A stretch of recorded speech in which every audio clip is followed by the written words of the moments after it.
Topic जो है ये अपना है स्ट्रेट लाइन। आप ये बोलते हो कि मेरे को एक लाइन बनानी है, तो लाइन बनाने के लिए जो है जहां से ये चैप्टर स्टार्ट होता है, लाइन बनाने के लिए आपको दो चीजों की रिक्वायरमेंट है। बिल्कुल बेसिक फॉर्म, आप मेरे को एक स्लोप दे दो। स्लोप का मतलब क्या है, आप मेरे को इंक्लिनेशन दे दो। इंक्लिनेशन का मतलब क्या है, इंक्लिनेशन का मतलब है angle with positive x axis, ये आप मेरे को दे दो, ठीक है जी। स्लोप दे दो और साथ में आप मेरे को एक पॉइंट दे दो, ठीक है जी। इन दी सेंस कि ये मेरी लाइन है, ये एक्स एक्सिस के साथ, हॉरिजॉन्टल के साथ बेसिकली, ये positive direction of x axis, ये याद रखना है, ठीक है जी। इसके साथ ही कुछ एंगल बनाएगी, कितना एंगल बनाएगी, थीटा। तो जितना वो एंगल बनाएगी उतना आप tan कर दोगे तो आपको m की वैल्यू जो है ये मिल जाती है। तो आप क्या करते, एक पॉइंट चाहिए, ठीक है जी। तो पॉइंट जो है ये आपको दे देते हैं। फॉर एग्जांपल ये मैंने लिख दिया, for example x1, y1 point आपको दे देते हैं। तो आप क्या करते हो, आप इक्वेशन बनाते हो, इसको बोलते हैं, ये जो मैंने फर्स्ट लिखा है इसको बोलते हैं point slope form, point slope form, ठीक है जी। तो मेन बात मैं कर रहा हूँ, है ना, आप समझ रहे हैं ना सारे। तो जहां पे आप लोगों को कोई भी डाउट होए प्लीज मेरे को रोक देना, ठीक है ना। y minus Y one is equal to M into X minus X one, ये चीज आपके पास आ जाती है।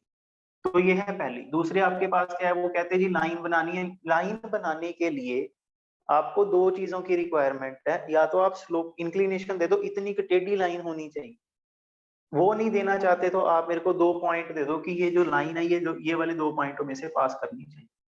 तो एक आपने x1, y1 पॉइंट दे दिया, एक आपने x2, y2 पॉइंट दे दिया। तो आप लाइन की इक्वेशन बनाते हो, ये बनती है, क्या बनती है, y minus Y one is equal to m x minus x1, ठीक है जी। और चाहे लिख दो y minus Y two is equal to m x minus x2। अच्छा, m निकालना पड़ेगा, m कौन है, m है स्लोप। स्लोप कौन है, y2 minus y1 divided by x2 minus x1, ये आपके पास जो है ये स्लोप है। ओके, हो गई बात, ठीक है। इतनी चीज जो है ये सभी क्लियर हो जाती है ना। फिर उसके बाद आप क्या बोलते हो, फिर आप अब बोलते हो कि जो आपने लाइन बनाई, आपने मेरे को उसके इंटरसेप्ट बता दिए, intercept on the coordinate axis, ठीक है जी। तो ये आपने मेरे को ये वाले दो पॉइंट बता दिए कि इसको ये 0b पे और इसको ये a0 पे कट करेगी। तो जब आप, अच्छा आप विश्वास करोगे, हमारे एग्जाम में ये क्वेश्चन पूछा था कि जी a line makes intercept a on x axis and b on y axis, then the equation of line is, ठीक है, ये क्वेश्चन पूछा था जो मैं अभी लिखने लगा हूं। तो इससे आपके पास इक्वेशन बनती है x by A Y by B is equal to 1। इसको आप बोल देते हो, क्या बोलते हैं इसको आप बोलते हो इंटरसेप्ट फॉर्म, इसको आप बोलते हो इंटरसेप्ट फॉर्म। बिल्कुल सही बात है, ठीक है जी। फिर उसके बाद जो है, फिर उसके बाद अपने पास एक फॉर्म आती है, उसे बोलते हैं नॉर्मल फॉर्म। नॉर्मल फॉर्म जो है वो मैंने शायद लास्ट टाइम बोली, तो मेरा ख्याल है कई बार ऐसे होता है लिखते लिखते हम लोग ना कई बार ध्यान नहीं देते, गलत कर बैठते हैं। तो ये आपके पास जो है ये एक्स एक्सिस है, ये आपके पास वाई है, ये आपकी लाइन है, ये आपकी एल लाइन है, ये आपको फाइंड करनी है। तो उन्होंने आपको क्या दे दिया, उन्होंने आपको ये लेंथ ऑफ परपेंडिकुलर दे दी है, साथ में यही वाला आपको थीटा एंगल दे दिया है ना। तो आप क्या करते हो, अब ये ना ट्रिग्नोमेट्री है बेसिक, वो आप लोग खुद निकालिए, मैं क्यों निकालूं, है ना। तो आप बोलते हो X cos theta plus Y sine theta is equal to P, इसको बोल देते हैं नॉर्मल फॉर्म, ठीक है जी। ये जी आपके पास आ जाती है। फिफ्थ जो सबसे इंपॉर्टेंट, ये मैं हमेशा इसको याद रखता हूँ, आप भी इसको याद रखिए, वो होती है L X plus M Y plus N is equal to zero. कई लोग लिख देते हैं A X plus B Y plus C is equal to zero, कई लोग A X plus B Y plus C is equal to zero, ऐसे करके लिख देते हैं, ठीक है जी। अब इसमें क्या है, इसमें ये याद रखा करो कि इसमें से स्लोप निकल आती होती है। हम लोगों ने जो असाइनमेंट बनाई उसके अंदर हम लोगों ने इस चीज का बड़ा ख्याल रखा, किसी में एल एक्स वाली इक्वेशन यूज कर ली, किसी में एबीसी वाली यूज कर ली, किसी में स्मॉल एबीसी, किसी में पी क्यू आर, ऐसे तीन चार क्वेश्चन उसके अंदर डाले, सभी में अलग अलग नोटेशन रख दी, आपके दिमाग में फिर ना वो बैठ जाएगी और कोई बात नहीं। तो स्लोप आती है इसकी माइनस ए बाय बी, ठीक है जी।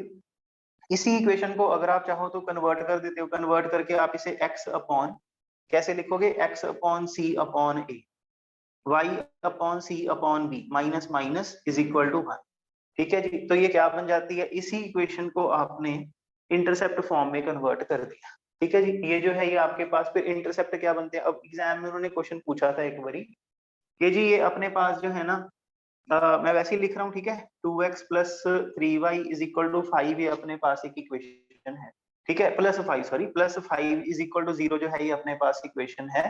तो वो कहता है कि इसके x इंटरसेप्ट जो है, मतलब मैंने प्रॉपर क्वेश्चन नहीं बताया वैसे, मतलब आपको आइडिया देने के लिए, और y इंटरसेप्ट जो है वो इसका क्या होगा, ये उन्होंने आपको क्वेश्चन पूछा था, ठीक है जी।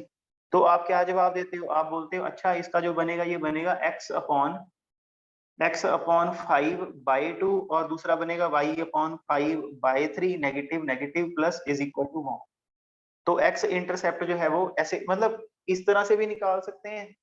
अगर x इंटरसेप्ट निकालना है तो आप सीधा y is equal to 0 put कर दो, y is equal to 0 put करोगे तो x की वैल्यू जो है वो -5/2 आ जाएगी। और जब आप x is equal to 0 put करोगे, यहां से क्या निकला, यहां से निकला x इंटरसेप्ट, यहां से क्या निकला y इंटरसेप्ट। तो इससे आपके पास y की वैल्यू जो है वो -5/3। आप विश्वास करो कि इतना इजी क्वेश्चन आपको एग्जाम में डाल देते हैं, और इससे भी सोचा ये वाला, इतना इजी क्वेश्चन आपको एग्जाम में ये डाल देते हैं। उसके बाद अब अपने पास एक लाइन जो है, ये लाइन की फर्स्ट क्वेश्चन क्या बनता है, फर्स्ट क्वेश्चन ये बनता है, ये लाइन है, बताओ इसकी स्लोप कौन है। टाइप ऑफ क्वेश्चंस,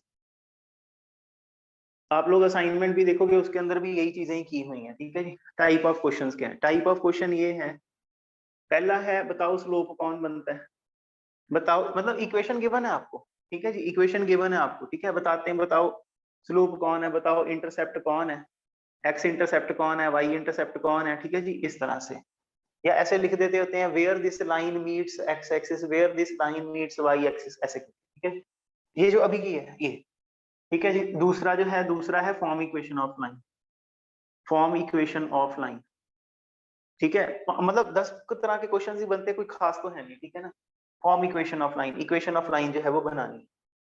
फिर उसके बाद जो है, अब इक्वेशन ऑफ लाइन बनाने के बहुत तरीके हैं, ठीक है ना, वो करते हैं, ठीक है जी। मान लीजिए उन्होंने आपको स्लोप दे दी और साथ में उन्होंने आपको पॉइंट दे दिया, सेकंड उन्होंने आपको 2 पॉइंट दे दिए, है ना, 2 पॉइंट दे दिए, थर्ड उन्होंने आपको एक लाइन दे दी, एक लाइन दे दी, ठीक है जी, और बोला कि इस लाइन के पैरेलल लाइन निकाल। फिर उन्होंने फोर्थ आपको लाइन दे दी, उन्होंने बोला इसके परपेंडिकुलर लाइन निकालनी है। मैं आपको टाइप ऑफ क्वेश्चंस बता रहा हूँ, हमारे एग्जाम में जो आए हैं वही वाले बता रहा हूँ। एक एंगल बिटवीन दी लाइंस का टॉपिक है, वो देख लें जरा, है। तो आप बोलते हो जी ये मेरे पास एक लाइन है, ये मेरे पास एक लाइन है, ये 2 लाइनें हैं, एक की स्लोप m1 है, दूसरे की स्लोप m2 है, एंगल इनका थीटा है। वैसे 2 लाइनों के बीच में 2 एंगल होते हैं, एक थीटा होता है, एक पाई माइनस थीटा होता है, ठीक है। मान लीजिए 30 डिग्री है तो दूसरा अपने आप ही 150 डिग्री हो जाएगा। कहने का भाव ये है कि एक एक्यूट होता है, एक ऑब्ट्यूज होता है, ठीक है। तो आप इसके लिए फॉर्मूला यूज करते हो tan थीटा, मतलब जो आपको एंगल चाहिए वो होता है m1 minus m2 divided by 1 plus m1 m2। अच्छा, तो पांचवा क्वेश्चन क्या बनता है, पांचवा क्वेश्चन ये बनता है कि जी ये लाइन है, तो सॉरी लाइंस हैं, इनके बीच में कितना एंगल होएगा, ठीक है, इनके बीच में कितना एंगल होएगा, वो हम लोग जब टेस्ट करेंगे ना। मैं हमेशा आप लोगों को ये बात कहता हूँ, मैं फिर कह रहा हूँ, आप लोगों ने पुराने क्वेश्चंस देखने, पुराने क्वेश्चन पेपर आपने नहीं देखने, वो मेरा काम है आपको बताना, ठीक है। जैसे जैसे आपके टॉपिक्स जब मतलब हो जाएगा, हम लोगों का सिलेबस नियर एंड हो जाएगा, तब आपको क्वेश्चन पेपर्स में, मेरे पास बहुत सारे क्वेश्चन पेपर जो आपके पुराने एग्जाम के हैं वो सारे हैं, तो मैं आपको वो दे दूंगा, ठीक है ना। आप अपनी तरफ से गूगल पे सर्च कर करके मत देखिए, ठीक है ना, क्योंकि वो आपको पर्टिकुलर हर टेस्ट, हर टॉपिक का एक टेस्ट हम लोगों ने पुराने क्वेश्चंस का डालना है। अगर आप पहले देख लेते हो फिर उसका वो पर्पस खत्म हो जाता है, ठीक है। तो ये चीज है। अच्छा, तो इनके बीच में 2 लाइनें दे देते हैं, बताओ इनके बीच में एंगल कितना होएगा, है ना। अब जब ये, अब देखो उन्होंने एंगल निकालने को बोला, ठीक है जी, जब एंगल निकालने को बोला कितनी तरह से क्वेश्चन डाल सकते हैं, है ना। अगर एंगल ही निकालना है ना, वो आपको सिर्फ ये दे दें कि जी ये लाइनें हैं, मतलब इक्वेशंस दे दें लाइनों की, ठीक है, उससे भी आपको एंगल निकालने को बोल सकते हैं। दूसरा वो आपको बोल सकते हैं कि ये लो स्लोपें ले लो, इनसे निकाल लो, मतलब आपको इक्वेशनें नहीं देंगे, है ना। उसके बाद तीसरा जो है वो ये हो जाता है कि वो आपको पॉइंट दे देते हैं कि एक लाइन है वो ये वाले 2 पॉइंटों से निकलती है, दूसरी लाइन है उसकी स्लोप, मतलब ऐसे परमुटेशन कॉम्बिनेशन कितने ही बन सकते हैं, ठीक है। एक लाइन दे दें, दूसरी स्लोप दे दें, दोनों स्लोप दे दें, है ना, दोनों लाइनें दे दें, ठीक हो गई बात। फिर उसके बाद एक लाइन दे दें, साथ में 2 पॉइंट दे दें, 4 पॉइंट दे दें, है ना। इस तरह से आप सोचो कितनी चीजें जो है बना सकते हैं। 2 पॉइंट दे दें, 2 पॉइंटों मतलब एक लाइन हो गई ना, और दूसरी जो है डायरेक्ट स्लोप दे दें आपको, इस तरह से जितने मतलब ये एक ही टॉपिक एक ही कवर किया जाएगा ना, एंगल निकालने को ही बोला है ना। तो जब आप एंगल बिटवीन दी लाइंस निकालते हो तो यहाँ से जब आप tan थीटा लगाते हो तो यहाँ से आपको पैरेलल लाइंस की कंडीशन मिलती है। पैरेलल लाइंस की कंडीशन आपको बोलती है कि लाइनें पैरेलल होंगी तो m1 is equal to m2 हो जाएगा। स्लोप जो है वो सेम होती है। अगर परपेंडिकुलर लाइंस होती हैं तो m1 डॉट m2 जो है वो -1 के जी। एक अपने पास ax plus by plus c is equal to 0 line है, इसके पैरेलल लाइन बनानी। तो आप बोलोगे पैरेलल लाइन बनानी है तो स्लोप तो सेम रहती है। स्लोप कौन है? स्लोप है आपकी ये वाली माइनस a/b, वो तो सेम ही रहेगी। तो आप बोलते हो कि अगर दो लाइनें सेम हैं, पैरेलल हैं, तो वो ax plus by plus c dash is equal to, ये ना आपके बहुत काम आएगा, ठीक है, इसको याद रखना। अगर आपकी लाइन है ax प्लस by, इन्होंने आपको दी हुई है, आपको बोलते हैं इसके परपेंडिकुलर बनाओ, शायद आपके ध्यान में हो, आपको बताया भी था कि आप क्या करते हो, कोफिशिएंट रिप्लेस कर देते हो, नेगेटिव कर देते हो, एक जगह पे नेगेटिव इंट्रोड्यूस करवाना है। तो आप बोलते हो कि bx minus ay plus c dash is equal to 0। इस तरह से आप ये चीज जो है ये कर देते हो, ठीक है। तो ये जो है ये आपका, अगर लाइन दो लाइनें पैरेलल है तो आप ये वाली लाइन लेना, अगर परपेंडिकुलर। फिर उसके बाद आपको बोलते हैं ये अपने पास एक लाइन है, ये अपने पास एक पॉइंट है, और ये जो है ये आपको डिस्टेंस जो है ये फाइंड करना है, ठीक है जी। ये जो है ये आपको डिस्टेंस जो है ये फाइंड करना है। फिर उसके बाद एक आपको बोलते हैं ये आपके पास दो लाइनें हैं, दोनों लाइनें पैरेलल हैं, इनके बीच में ये जो डिस्टेंस है ये वाला परपेंडिकुलर डिस्टेंस, ये जो है ये आपको फाइंड करना है, ठीक है जी। Distance between lines, sorry, distance between point and line, और डिस्टेंस बिटवीन पैरेलल लाइंस, ठीक है जी। अब मैंने किसी के ऊपर स्टार नहीं डाला, पर्टिकुलरली मैं इस टॉपिक के ऊपर स्टार डालने लगा हूँ, ठीक है, क्योंकि इसमें से ऐसा हुआ कि 2-3 पेपर्स में क्वेश्चन उन्होंने डाला है, ठीक है जी।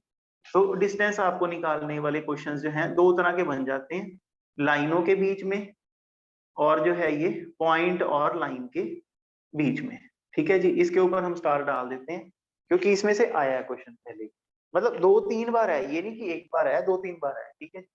तो ये आपका जो पॉइंट है ये आपका a, b पॉइंट है। ये जो आपका लाइन जो है ये आपकी मान लीजिए lx plus my plus n is equal to 0 line है। तो जो आप ये p डिस्टेंस निकालते हो, है ना, तो जो आप ये p डिस्टेंस निकालते हो ये आपके पास आ जाता है la plus mb plus n। मतलब करना क्या है, जो आपकी लाइन है उसके अंदर a b पॉइंट पुट करके फिर उसके बाद l square plus m square की अंडर रूट जो है वो आपने कर देना है। सिमिलरली अगर आपके पास दो लाइनें हैं पैरेलल है ना, तो वो कैसी होएगी, lx plus my plus n1 is equal to 0। दूसरी लाइन होगी lx plus my plus n2 is equal to 0। तो डिस्टेंस जब निकालेंगे तो क्या आएगा, डिस्टेंस आएगा इसका ये d डिस्टेंस है, मान लीजिए d बोल दीजिए p बोल दीजिए, फर्क नहीं पड़ता होता, ठीक है। तो आपके पास ये आ जाता है, क्या आता होता है, n1 माइनस n2 की modulus divided by l square plus m square की under root. Family of lines through intersection of two lines, ठीक है जी। ये पिछली बारी शायद टॉपिक जो है ये रह गया था, अब कर लेते हैं, family of lines through intersection of two line. अच्छा, बात क्या है, बात ये है कि ये आपके पास जो है ना, ये आपके पास दो लाइन है, ये आपस में इंटरसेक्ट करती है। जब दो लाइनें आपस में इंटरसेक्ट करेंगी तो आपके पास पॉइंट आएगा, बिल्कुल आएगा, ठीक है जी। अब आप इस पॉइंट के पीछे बढ़ जाते हो, है ना, मतलब ये दो लाइनों ने आपको एक पॉइंट दिया, ये L1 लाइन है, ये L2 लाइन। तो आपको ये पॉइंट मिल गया, पॉइंट के पीछे बढ़ जाते हो, आप बोलते हो पॉइंट बता तेरे में से कितने लाइनें आएंगी। कहता मेरे में ये वाली लाइन आएगी, ये वाली लाइन आएगी, ये वाली लाइन आएगी, ये वाली लाइन आएगी, ये वाली लाइन आएगी, ये वाली लाइन आएगी, ये वाली लाइन आएगी, ये वाली लाइन। कितनी लाइन आएगी, इनफाइनाइटली मैनी लाइनें इसके अंदर आएंगी, इनफाइनाइटली मेनी लाइंस जो है वो इसमें से आती है।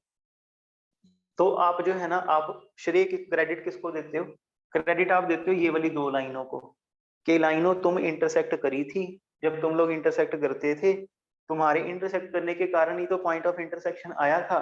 तो जब पॉइंट ऑफ इंटरसेक्शन आया तभी तो पूरी की पूरी फैमिली बनी है, फैमिली इनफाइनाइटली मैनी, है ना।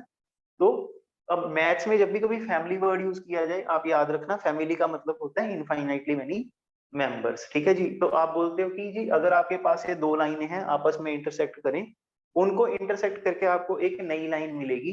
तो जो नई लाइन होगी वो आपके पास होगी L1 plus lambda L2 is equal to 0, और इससे आपका क्वेश्चन बहुत इजी हो जाता है, ठीक है। फॉर एग्जाम्पल मान लीजिए आपको बोल देते हैं x plus Y is equal to 1 और दूसरा जो है वो मान लीजिए x plus 2y is equal to for example 3। ये आपके पास दो लाइन है, तो आप बोलते हो कि find that line which passes from origin and POI of these lines। ठीक है जी, POI ऑफ दीज लाइंस। अब POI जब भी मैं बोलूं पॉइंट ऑफ इंटरसेक्शन, ठीक है जी, इसका क्वेश्चन का मतलब क्या है? क्वेश्चन का मतलब ये है कि जी एक लाइन फाइंड करनी है, वो लाइन कहाँ से आई है ना? वो लाइन तब आई जब ये दो लाइनें आपस में इंटरसेक्ट करी। जब ये दो लाइनें आपस में इंटरसेक्ट करी तो एक पॉइंट आया, वो वाला पॉइंट और दूसरा कौन सा पॉइंट है? ओरिजिन, वो उन्होंने दिया हुआ, कहता ये वाली लाइन आपको फाइंड कर, ये वाली जो लाइन है कहता है ये वाली लाइन आपको फाइंड करनी है। तो कहां से आई है? वो दो पॉइंटों से आई है, एक पॉइंट है पॉइंट ऑफ इंटरसेक्शन, दूसरा पॉइंट जो है, अच्छा अब दूसरा ओरिजिन है, ठीक है। अच्छा अब क्या होता है? अब ये है कि या तो आप सीधे तरीके से करो। सीधा तरीका कौन सा है? सीधा तरीका ये है कि आप इन दोनों का पॉइंट ऑफ इंटरसेक्शन निकाल लो पहले। एक जब पॉइंट ऑफ इंटरसेक्शन आ गया, फिर आप क्या करो? फिर आप बोलो कि जी एक पॉइंट ऑफ इंटरसेक्शन आ गया, एक ओरिजिन दिया हुआ है, 2 पॉइंट फॉर्म लगा के आप जो है वो इक्वेशन ऑफ लाइन जो है वो निकालो। ये है सीधा तरीका। दूसरा थोड़ा टेढ़ा तरीका। टेढ़ा तरीका क्या है? वो कहता है कि पॉइंट ऑफ इंटरसेक्शन में से मतलब उसकी फैमिली का एक मेंबर चाहिए अपने को, वो वाला मेंबर जो ओरिजिन में से पास करता है। इस इनफाइनाइटली मेंबरों में से ये वाला एक मेंबर ऐसा है, ये वाला एक मेंबर ऐसा है जो ओरिजिन से पास करता है, 0 0 से पास करता है। आप कहते हो ये वाली लाइन से, तो आप कहते हो कैसे आएगी? आप कहते हो पूरी फैमिली की इक्वेशन कैसे बनती है? x plus Y minus 1 plus lambda times x plus 2y minus 3 is equal to 0। कहते जी ये जो है ये बनती। फिर आप बोलते हो कहां से पास करेगा? ओरिजिन में से पास करेगा। ओरिजिन कौन है? 0 का। तो आप बोलते हो ओरिजिन इसमें पुट कर दो। पुट करोगे तो -1 -3 लैम्डा इज इक्वल टू 0। तो लैम्डा की वैल्यू जो है वो -1/3 जो है वो आ जाती। फिर आप बोलते हो ये -1/3 इसके अंदर पुट कर दो। जो पुट करोगे तो इससे आपको इक्वेशन मिल जाएगी। ये भी ठीक है, वो भी ठीक है, दोनों ठीक है। एग्जाम में जो आपके माइंड में आ जाए उससे आप कर दीजिए।